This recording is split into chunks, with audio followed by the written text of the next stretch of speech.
tere! Toora nädalapeatükk Po eesti keeles tule jutustab, kuidas Jumal käskis juutidel võtta 10. Nissanil lammast, hoida teda 4 päeva oma kodus, sidudes teda nööriga voodile ning tuua ta 14. Nissanil Jumalale paasa ohvriks.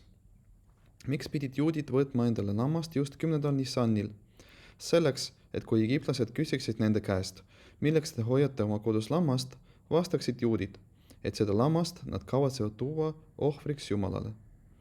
Vana-Egiptuses oli lammas iidol, keda egiptlased teenisid, sarnaselt sellele, kuidas tänapäeval Indias peetakse iidoliks lehma. See, et juudid pidid egiptlaste küsimusele otse vastama, et neil on plaanis tuua lammast ehk egiptlaste püha looma Jumalale ohvriks, pidi esile tooma juutide tugevuse, et nad ei kardaks võimalikke negatiivseid tagantjärge, mida nende otsene vastus võiks kaasa tuua. Egiptusest lahkumise ajal olid juudid paljased käskudest, seda niivõrd, et meie targad ütlesid Egiptusest elanud juudide kohta, et nemad, egiptlased, teenivad pagana usku ja nemad, juudid, teenivad pagana usku. Tänu sellele, et juudid täitsid Jumala käsku ja tõid paasaohvrid, olles valmis seadma oma elu ohtu, teenisid nad, et Jumal viis neid Egiptuse orjusest välja. Lahkumine Egiptusest on tihedalt seotud tulevase vabastusega. Selle kohta ütleb prohvet Miha, nagu päevadel, kui sa lahkusid Egiptusest, näita neile imesid. Sellest salmist näeme, et samad asjad, mis viisid vabastusele Egiptusest, viivad ka tuleviku vabastusele.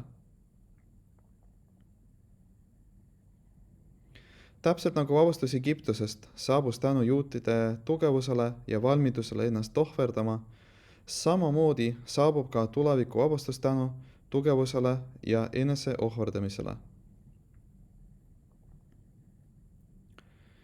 Kui kõike Toora käske peaks täitma tugevusega ja mitte lubades teistel inimestel ennast mõjutada, siis seda enam kehtib see käsu armasta oma lähedast kui iseennast puhul, mis on üks Toora peamistest käskudest.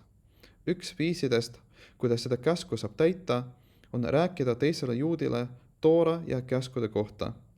Isegi, kui tema ei ole valmis sind kuulama. Kui näed, et teine inimene ei kuula sind, on see märk, et sinu sõnad ei tule südamest. Sõnad, mis tulevad südamest, sisenevad südamesse. Egiptusest lahkumise ajal ei lubanud juudid egiptlastel ennast mõjutada ja tegutsesid valmidusega ennast ohverdama. Tulemusena uppusid egiptlased Punases meres ja juudid said vabaks. Täpselt samamoodi ka täna, kui me tegutseme tugevalt, enesekindlalt ja ei lase teistel ennast mõjutada, teenime me kiire ja lõpliku vabastuse. Shabbat shalom ja meeldivat Toora õppimist!